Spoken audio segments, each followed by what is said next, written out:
Ikrar. Kami, polisi lalu lintas, berikrar. 1. Melaksanakan tugas dengan ikhlas dan bertanggung jawab. 2. Melayani dengan sopan dan tidak mempersulit masyarakat. 3. Tidak melakukan perbuatan yang dapat menimbulkan keluhan masyarakat.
Dari fajar mereka berdiri, di simpang jalan dia mengatur lalu lintas dan para penyeberang.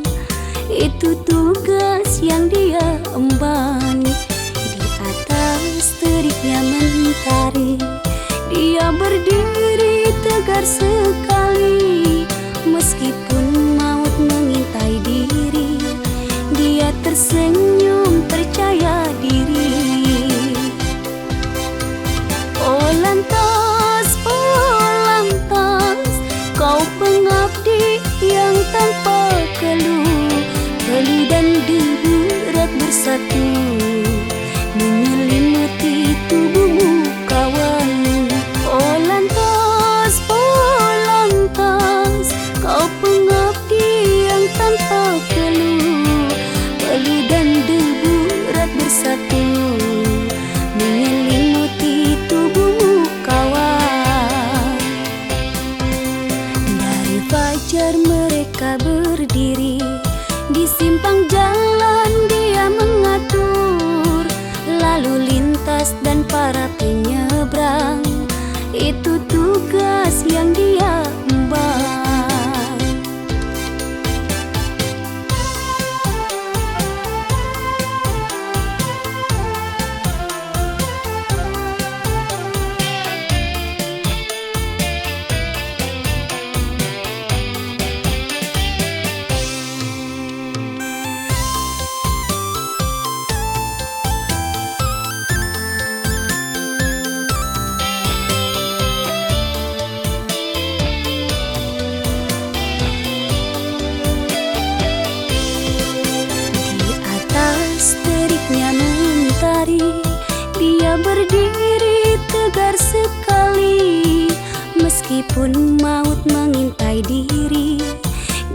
tersenyum percaya diri. Polantas, polantas, kau pengabdi yang tanpa keluh. Peluh dan debu erat bersatu menyelimuti tubuhmu kawan. Polantas, polantas, kau pengabdi yang tanpa keluh. Peluh dan debu erat bersatu menyelimuti tubuhmu kawan. Dari fajar mereka berdiri, di simpang jalan dia mengatur lalu lintas dan para penyeberang. Itu tugas yang dia emban.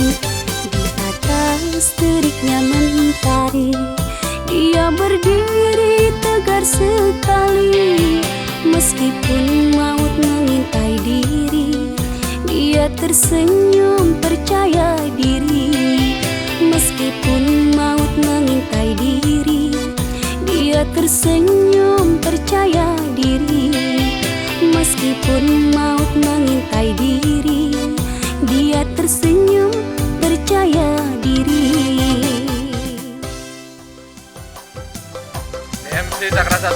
Cakra 1 silakan masuk. Taruna kuat. 86. Sementara pengecekan butir-butir di lapangan 22 Bandung 12. Situasi arus lalu lintas padat Pak Tonang, namun anggota tetap 811 pengaturan. Demikian 86 Adi. 86 monitor komandan 22 Bandung 12. Perintah anggota untuk butir eksis pengaturan. Berita lanjut komandan. 86. Lapangan 3. Selamat siang. Jawabannya sama komandan. Pak Polantas, tolong saya dong, mau melapor mobilku hilang. Sudah 3 hari kantor jalan kaki, betisku pegal dan kuku lemes. Tolong dong Pak, mobilku kembali. Ibu muda, sabar sebentar. Saya ini sedang mengatur. Lampu mati sudah 3 jam. Tunggulah ibu, pasti ku bantu. Pak Polantas, maafkan saya, jangan marah, senyumlah sayang. Ibu sudah melapor pada Yanma? Sudah Pak, sudah 3 hari. Tolong dong Pak, kalau Bapak melihat mobil saya melintas, di stop dan ditangkap saja ya Pak. Nah, kalau begitu mohon identitas kendaraannya berikan pada saya.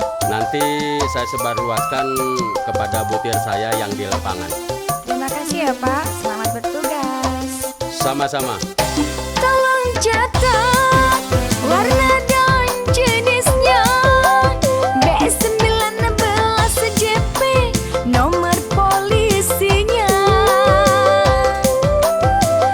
Mobil ini sangat istimewa, kalau ngasih sen bersuara cinta. I love you Polantas, I love you Polantas.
sebagai subjek hukum mungkin Kemendan juga sering menemukan seperti itu, barangkali berkasnya sampai lanjut karena apa berjalan di kondisi Ya, bahasa pertanyaan simpelnya, apakah penyelenggara jalan itu bisa menjadi tersangka? Apakah penyelenggara jalan itu bisa jadi tersangka? Bisa jawabannya. Dia terus di pasal 23. Ya. Nah, penyelenggara jalan tadi, penyelenggara jalan itu maka siapa yang mempunyai tugas dan kewenangan kewajiban untuk sebagai pemelihara? Kalau katakan saya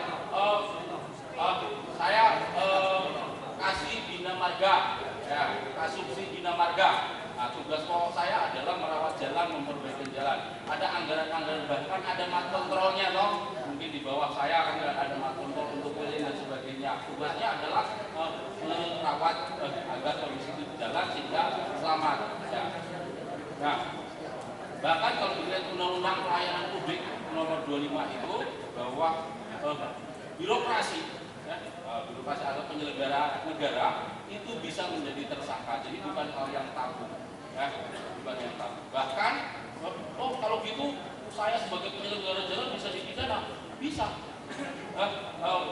Pasal 96 Undang-Undang Peradilan Anak itu ketika kita lalai tidak memberikan ruang diversi, betul nggak?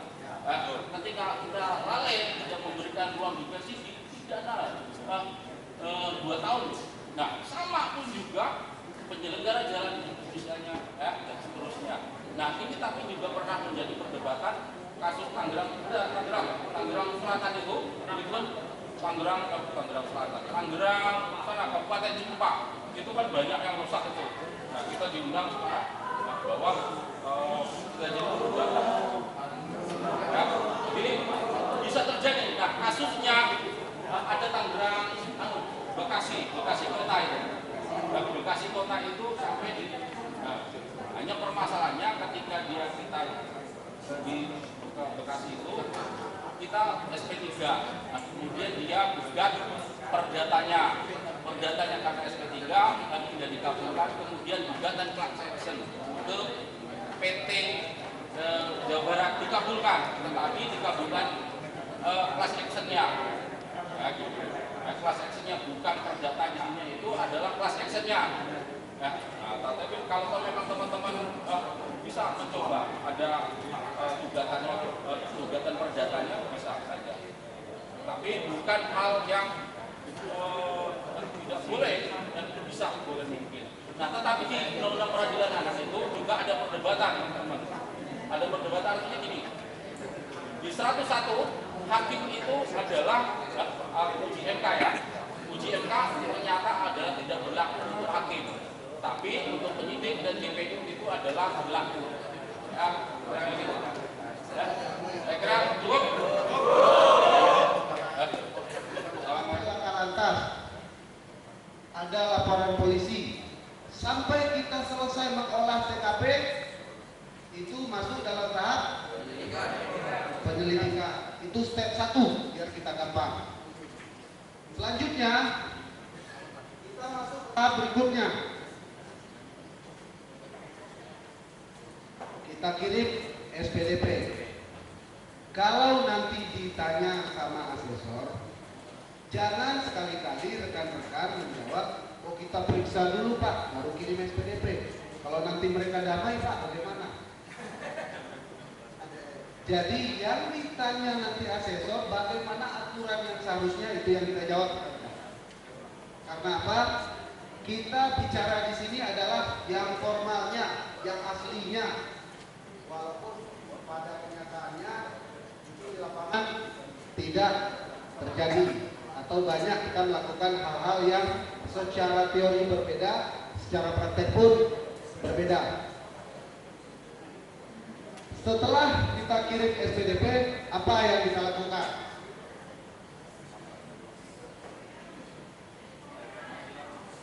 Upaya paksa. Mulai dari tadi yang disampaikan oleh Pak Surilah, mulai dari kita panggil-panggil sampai kita sita-sita barangnya. Ini step-stepnya yang kita harus pahami. Setelah itu apa yang kita lakukan? Kita periksa. Nah, di sini nanti akan ketemu gelar perkara. Ini saya bedakan gelar perkara dan penyelesaian berkas perkara, saya bedakan bulatnya. Jadi step-stepnya rekan-rekan pahami. Mana yang penyelidikan, mana yang penyidikan. Kita akan kupas satu-satu. Gelar perkara. Apa itu gelar perkara? Karena kemungkinan besar nanti saya tidak akan jauh-jauh menerangkan ini seperti yang kemarin kita sepakati dengan asesor. Ini caranya sengaja kita kasih beda dengan yang kemarin disebut. Kenapa? Karena ini praktis, waktunya pendek. Kalau saya kasih tulisan-tulisan banyak, pasti rekan-rekan, wah ini Pak Yoris ini udah jelek ngasihnya begini. Jadi saya tidak mau begitu. Jadi kita kasih yang simpel. Apa itu gelar perkara? Siapa yang lakukan? Kapan waktu dilakukan? Kita bisa kupas. Kalau pengertian gelar perkara secara formal, pengertian yang saya tulis sama dengan yang rekan-rekan baca di modul. Sama. Namun rekan-rekan nanti perlu mengambil poin-poinnya. Gelar perkara itu wadah. Untuk apa? Untuk mencari titik terang, untuk membantu. Silakan dengan kalimat sendiri. Nanti kalau asesor menanya, rekan-rekan jelaskan dengan kalimat sendiri. Karena cenderung kalau bahasa buku susah dihafal. Benar nggak? Betul nggak? Pasti kalau saya benar nggak? Benar. Betul nggak? Betul. Salah nggak? Ini gelar perkara. Bahasa yang saya tulis di sini apa? Itu sama dengan rekan-rekan yang tulis modul. Apa tujuan gelar perkara? Yang saya tulis juga sama dengan apa yang rekan-rekan baca di modul. Karena apa? Pengertian itu sifatnya tetap. Selama tidak ada undang-undang yang baru, selama tidak ada perkap yang baru, selama tidak ada SOP yang baru, ya itulah pengertiannya. Paham sampai di sini? Kayak Roma Irama kan? Roma Irama. Baik, kita lanjut. Ini bulgona tentang gelar perkara. Gelar perkara itu kita lakukan pada awal proses penyidikan, pertengahan proses penyidikan, dan akhir proses penyidikan. Ini adalah gambaran yang simpel lagi. Gelar perkara. Kenapa di sini GP? Bukan Grand Prix. Jangan melihat helmnya yang di laptop saya itu tadi helm Valentino Rossi. GP di sini itu adalah gelar perkara. Siapa yang melakukan gelar perkara? Apakah Satpam? Apakah Jamsis? Gelar perkara dilakukan oleh penyidik dengan mengundang pihak-pihak yang berhubungan dengan perkara. CJS, Criminal Justice System. Kita berhubungan dengan jaksa penuntut umum, boleh kita undang. Dia mau datang atau tidak, terserah dia, yang penting kita undang. Kita undang saksi ahli. Yang penting kita sudah, bukan saksi ahli ya, kita undang ahli. Jadi saksi ahli, kata-kata saksi ahli tidak ada. Yang ada kata-kata ahli. Silakan rekan-rekan di situ mau undang siapa. Intinya di sini yang melakukan gelar perkara adalah penyidik. Dasarnya apa? Rekan-rekan tahu. Pasal 14 ayat 1 huruf A dan B. Lihat di berkas. Gelar perkara itu apa-apa saja. 1. Nanti itu gelar perkara biasa dan gelar perkara kita jelaskan di sini. Jadi tahu step-stepnya dulu. Apa gelar perkara, siapa yang melaksanakan, apa-apa saja gelar perkara. Gelar perkara biasa sekarang. Gelar perkara biasa ini ada? Ini enggak, jadi yang ini aja. Gelar perkara di awal, pertengahan, dan akhir.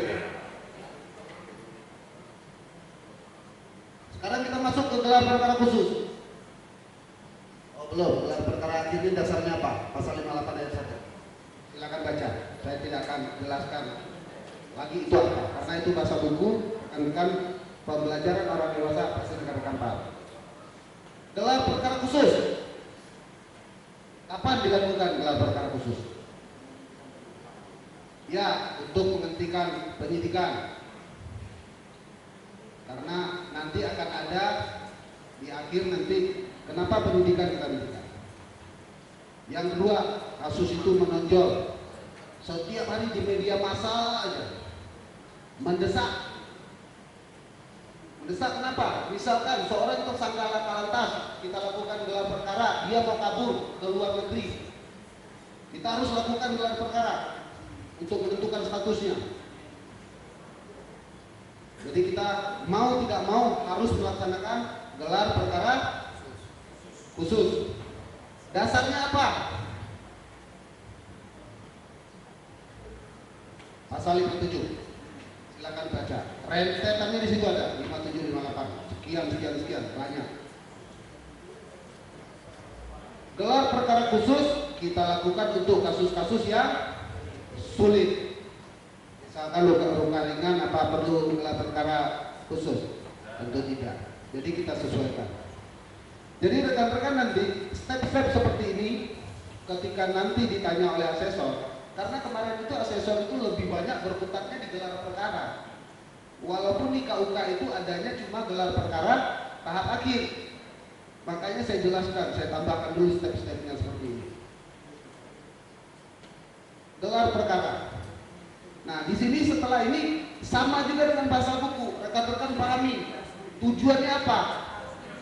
Gelar perkara awal. Sama juga yang saya tulis di slide saya, sama dengan bahasa buku. Tapi nanti rekan-rekan, apabila rekan-rekan nanti menjelaskan ke asesor, silakan rekan-rekan pakai kalimat sendiri. Intinya yang beberapa ini, yang ini jelas, mulai dari menentukan status perkaranya, merumuskan rencana penyidikannya. Silakan nanti disusun dengan bahasa sendiri biar lebih mudah dipahami. Tujuan gelar perkara di pertengahan penyidikan ini juga ada. Ini akhir, semua ada. Di sini saya sama dengan rekan-rekan yang ada di modul. Ini sama karena ini bersifat kepala.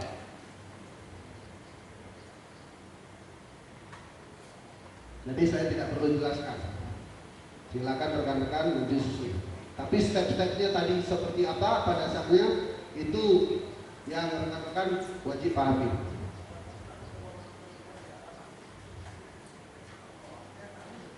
Sekarang gelar perkara. Gelar perkara itu ada tahap pelaksanaan persiapan, ada tahap pelaksanaan, ada 3 tahap. Persiapannya apa saja? Apa yang harus kita siapkan? Iya, undangan, ruangan, berkas, bahan paparan.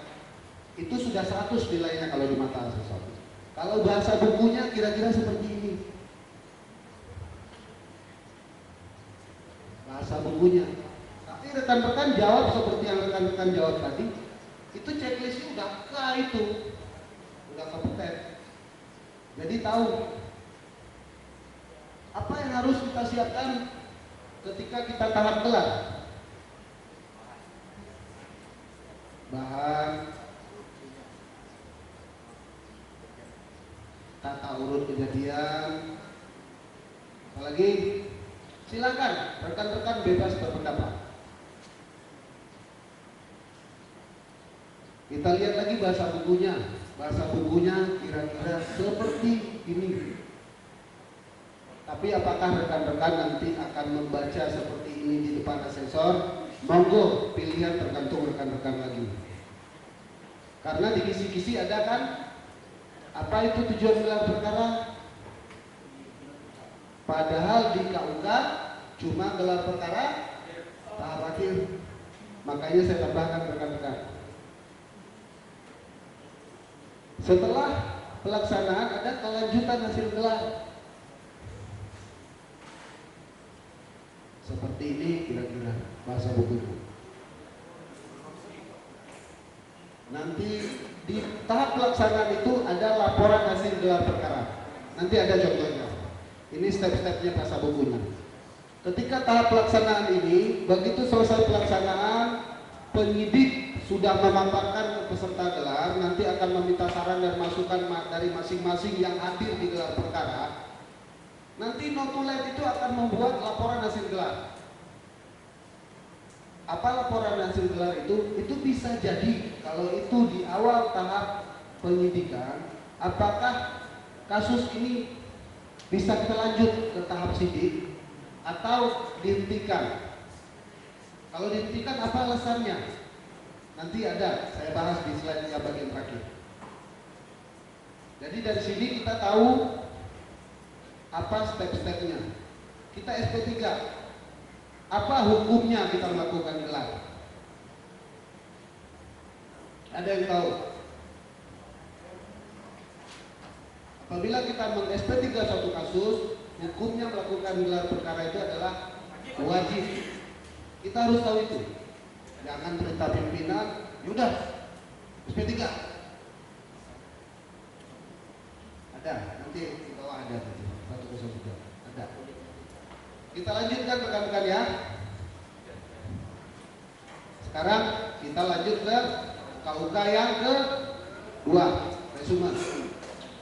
Resume itu bisa dikatakan kalau bisa ditulis berita acara pendapat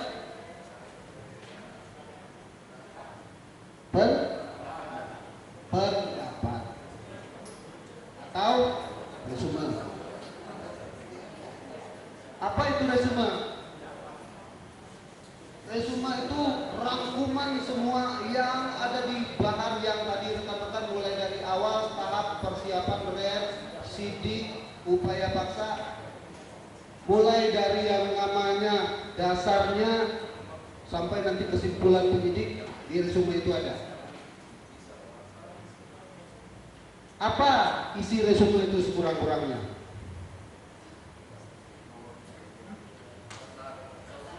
Dasar penyidikan. Setelah dasar penyidikan ada lagi uraian singkat. Ada lagi fakta-fakta. Setelah itu ada lagi analisa kasus dan yuridis. Setelah itu kesimpulan. Kok saya tahu ya? Ya karena saya yang buat. Begitu. Apabila rekan-rekan sudah menguasai substansi seperti ini, niscaya ketika diuji oleh asesor itu semua K. Sampai di sini tidak ada yang menakutkan, bukan? Lancar. Tapi kalau kita bicara bahasa buku, memahaminya mumet Pak, bapak-bapak, ibu-ibu. Jadi ini cara yang simpelnya. Kita kupas lagi satu-satu di sini. Apa itu dasar penyidikan? Ada LP-nya, ada sprindik-nya. Apa itu uraian singkat kejadian? Jelas di situ apa yang terjadi, kapan, di mana, apa sama apa, memuat di situ. Ketika kita lihat uraian singkatnya jelas, kita lanjut ke fakta-faktanya. Apa fakta-fakta yang kita ditemukan? Kita tulis di situ. Kalau memang saksi yang kita periksa ada 30 atau 100 orang dan itu ada korebe, apa hubungannya dengan kasus yang kita tangani, ya berarti 100 orang itu kita masukkan semua. Tapi kalau cuma 2, ya 2. Kita tulis dengan sesuai dengan fakta yang seharusnya. Kita masuk ke analisa kasus. Analisa kasus dan analisa yuridis. Jangan terbalik-balik. Analisa kasus itu adalah uraian tentang kasus itu. Jadi jelaskan di situ kasus itu. Tata urut kronologi kejadian dan akibat yang ditimbulkan. Tulis di situ. Ketika analisa yuridis itu rekan-rekan tidak berbaur lagi dengan siapa ini. Tapi di situ sudah bicara pasal yang sebelumnya rekan-rekan sudah gelar di perkara awal delik yang akan dipersangkakan kepada tersangka di analisa yuridis. Terakhir, kesimpulan. Sampai sini cukup jelas, rekan-rekan? Mau jelas atau tidak jelas? Bilang jelas dulu. Penting kita semangat. Kalau sudah semangat gampang. Kalau step-step kita tidak tahu. Setelah resume, kita lanjut ke pemberkasan. Pemberkasan ini apa sih? Itu berkas.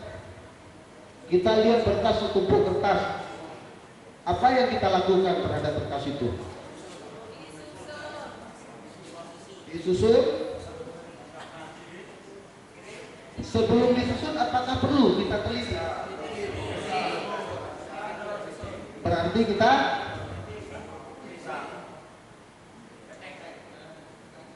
bukan cek yang ada duit dikatakan, tapi cek and recheck. Siapa yang meneliti berkas itu? Penyidik dan